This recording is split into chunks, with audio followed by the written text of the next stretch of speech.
Доброе утро, друзья! Всем хорошего дня, классного настроения.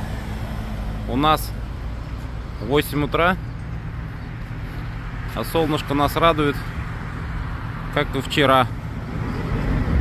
Посмотрите на него, оно снова красного цвета. Вот такая вот красота.